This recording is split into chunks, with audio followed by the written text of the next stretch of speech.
বছরের প্রথম দিনই আমি ব্যাগপত্র গুছিয়ে কোথায় চলে গিয়েছিলাম, চলো আজকে তোমাদের সাথে আমি সেটাই শেয়ার করি। Hello everyone, welcome to my mini blog. সেদিন ছিল নিউ ইয়ার। সকাল থেকে উঠেই কিন্তু আমি এখানে ব্লগটা স্টার্ট করে দিয়েছি, কিন্তু সকাল থেকে কোনো প্ল্যানই ছিল না কোথায় যাব কি করব। দেখো, কোনো প্ল্যান নেই, কোথাও যাব না বলছি, তাও কিন্তু ব্যাগটা গুছিয়ে নিচ্ছি। আসলে ব্যাগটা গোছাচ্ছি কোথায় যাব একদিনের জন্য, সেটা তোমাদের সাথে অবশ্যই শেয়ার করব।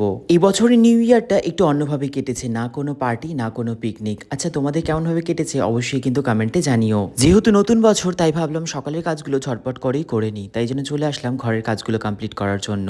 রিঙ্কি সাউ আমার আগের ভিডিওতে কমেন্ট করেছে, তোমার প্রত্যেকটা ভিডিওতেই আমি কমেন্ট করি, তুমি কিন্তু আমার নামটা নাও না। রিঙ্কি সাউ, তোমার প্রত্যেকটা কমেন্ট আমি পড়ি, তুমি প্রত্যেকটা ভিডিওতেই কমেন্ট করো। থ্যাংক ইউ তোমাকে, এই যে তোমার নামটা নিয়েছি, তোমাকে অনেক অনেক ভালোবাসা। সঙ্গীতা আমার আগের ভিডিওতে কমেন্ট করেছে, দাদা তোমার প্রত্যেকটা ভিডিওতেই আমি কমেন্ট করি, তবু তুমি আমার নামটা নাও না। এই যে নামটা নিয়েছি তোমার, তোমাকে অনেক অনেক ভালোবাসা। রাজশ্রী আমায় কমেন্টে লিখেছে, দাদা তুমি আমার নামটা কেন নাও না, কবে থেকে বলছি আমার নামটা নেওয়ার জন্য। এই যে তোমার নামটা নিয়েছি। তোমাদের সকলকেই অনেক অনেক ভালোবাসা, তোমরা যারা যারা আমার ভিডিওতে এত এত ভালোবাসা দাও। দেখো, এরপর কিন্তু আমি সন্ধ্যেবেলা রেডি শেডি হয়ে গেছি, কারণ আমি ব্যাগ গুছিয়ে নিয়েছিলাম ঘুরতে যাওয়ার জন্য। আর আমি চলে এসেছি বোনের বাড়ি, কারণ বোনের বাড়িতে ছিল একটা ছোট্টখাটো অনুষ্ঠান। আর কি অনুষ্ঠান সেটা তো তোমরা যারা যারা ফুল ব্লগ দেখেছো অবশ্যই জানো।